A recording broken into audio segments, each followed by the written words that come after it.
Wow, I really hope these spiky things aren't there on race day. They become pretty keen when you try and brush past them on the path, which is a bit muddy today. Oh, nice. Ooh. It's okay, we can do this. Oh my word.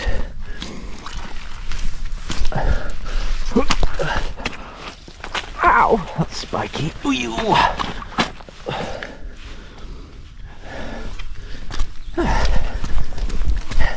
Piece of cake. Alright guys, long time no see. I had a deload week after we last spoke, which I didn't bother doing a vlog for, so I'll catch you up briefly on the details of that before we move on to this week, which has been the first week of the endurance phase, which basically seems to mean no rest days, lots of mileage. So towards the end of the speed section of the training plan, leading up to that deload week, I was starting to feel a little bit broken. My calves, lower legs and soleus were really sore, and I was generally feeling pretty fatigued before that speed week ended.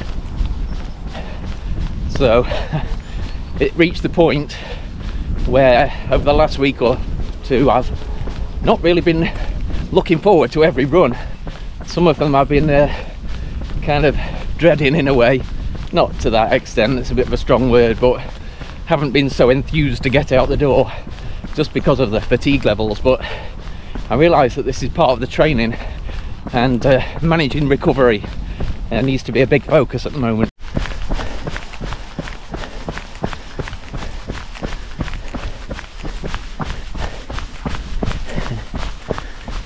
I love this door into the woods. Makes me think of The Lion, the Witch and the Wardrobe. Mr. Tumnus. I'm out exploring the ultra route from roughly where I left off before, between Hundle and Arkwright town today.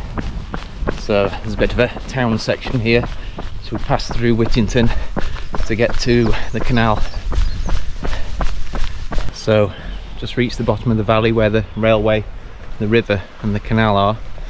I'm about 4k into the run. It's been downhill all the way. I've got to go back later to get back to where the car is, so that'll be a fun end to the run.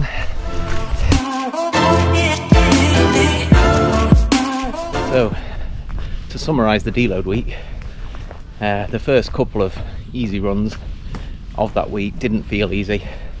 Still, my lower legs were feeling a bit broken, but I focused on foam rolling them, using the massage gun and getting plenty of sleep and decent food and avoiding sugary stuff. So a bit better now. Just passed a group of lads who were smoking something fragrant as they tried to get their dogs to stop chasing me. So on to the start of the endurance phase. Monday was 5k steady plus strength training. So I was glad to start the week with a relatively short run while I was still trying to get my calves back together.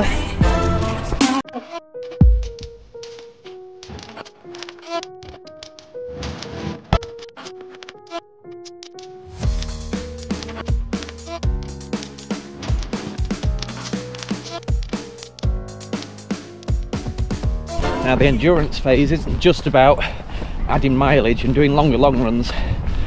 This first week of it, there are 2 hard sessions.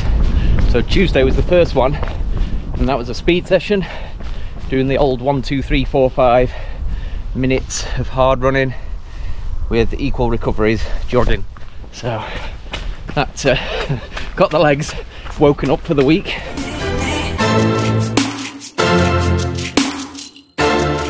Still been running mostly downhill, 6.5k in now, which is good news for race day, because I'll be doing this section in this direction. Not so good for today when I have to go back.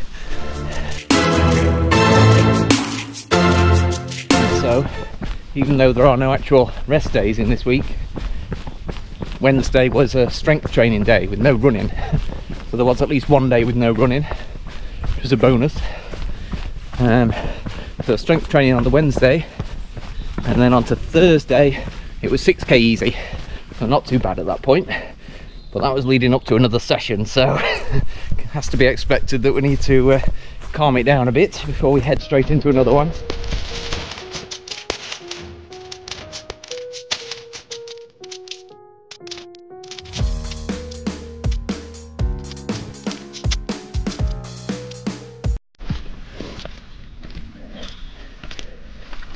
Whoa! Oh, straight in the puddle.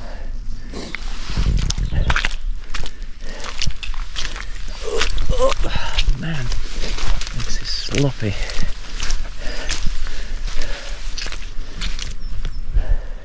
So, just heading up into the ancient woodland now, the Westwood, I think it's called. Steep climb out of the valley here. So the next run, I think we're on to Thursday, that was a hill session. I did that on the pavement going up from my house towards Pilsley, which is a really long hill, which I've been using for the hill sessions, and it was a 2, 4, 6, 4, 2, so 2 minutes running up, 2 minutes jogging down, and 4 minutes 6, etc. So that was quite hard, but didn't feel too bad afterwards, thankfully.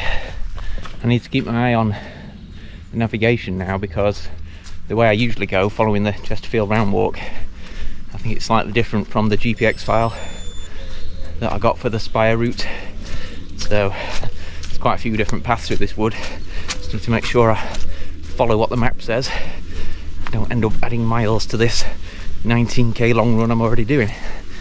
Right, here we are. I think I usually head down there to the information sign about the Westwood, but I think now I have to branch off left and head up here to get onto the ultra route. I've never been this way before. Wish me luck. Okay, I'm out of the woods. No way I would have found my way through there without navigation. I'm using the Garmin 945 with the maps on that I plotted in Komoot. But that woods, it's like a cobweb of different paths, and not all of them are recognised as routes on the map, so it's not sort of giving you the choices on the map. You can't see which way to go on a fork because the map only shows one actual path, so you have to guess a lot of the time, but I'm getting used to it.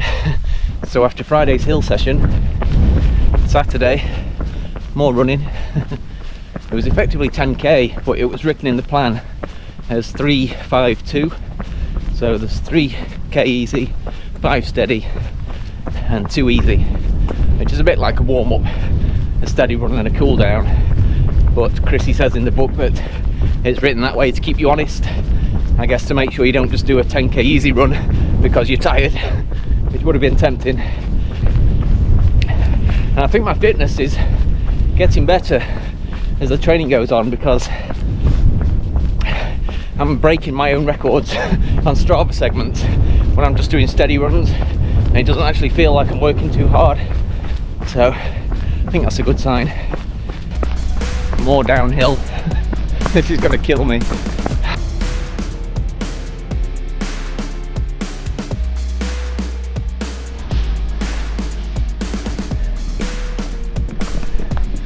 Right, I think this is the Transpennine Trail.